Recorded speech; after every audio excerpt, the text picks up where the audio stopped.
Quand un seul critère suffit en droit et que le pouvoir les cumule à la fois, le débat s'éteint, la ligne est franchie. Ce n'est plus l'erreur, c'est la logique qui agit.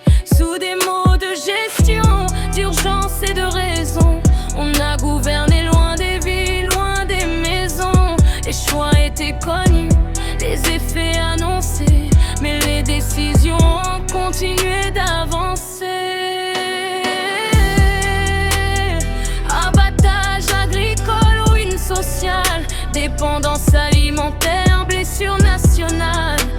Quand ceux qui nourrissent sont brisés par l'État, c'est la nation entière qui vacille avec eux pas à pas.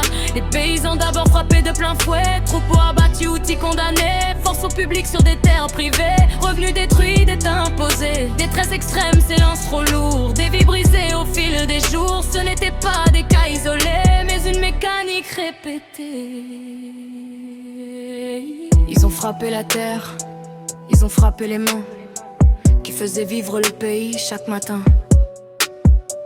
Quand nourrir devient un crime administratif, la loi se retourne contre le vivant collectif. Pas besoin d'armes pour faire disparaître, il suffit d'imposer des vies dégueu, plus être, interdire de produire, couper les moyens et maintenir malgré les morts en chemin. Quand rester devient impossible, quand partir n'est plus un choix mais une issue, c'est un exil sans convoi visible, un déplacement forcé jamais voulu. Sans fusil, sans camp, sans frontières, on peut détruire une vie entière. Quand l'état persiste encore, il accepte la chute, il accepte les morts. Pas de chaîne mais des dossiers, des aides conditionnées, une dépendance totale administrée. Travailler sans liberté réelle, vivre sans pouvoir dire non au système institutionnel. Assigné, surveillé, privé de recours, des décisions exécutées sans retour. Quand la contrainte devient permanente, la liberté s'efface, lente et pesante.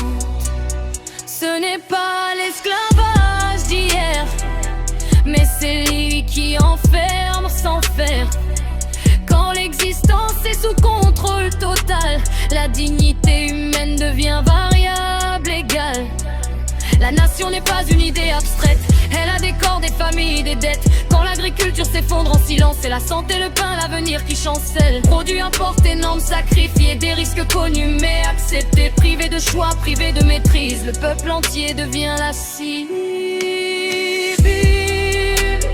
Abattage agricole, ruine sociale, dépendance alimentaire, blessure nationale.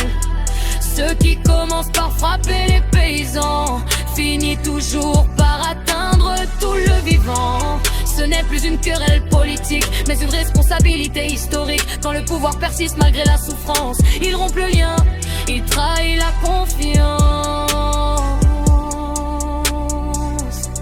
Une nation frappée dans sa vie et sa dignité finit toujours par demander la vérité. Ce moment n'est plus à venir, ni lointain, il est déjà là, entre nos mains.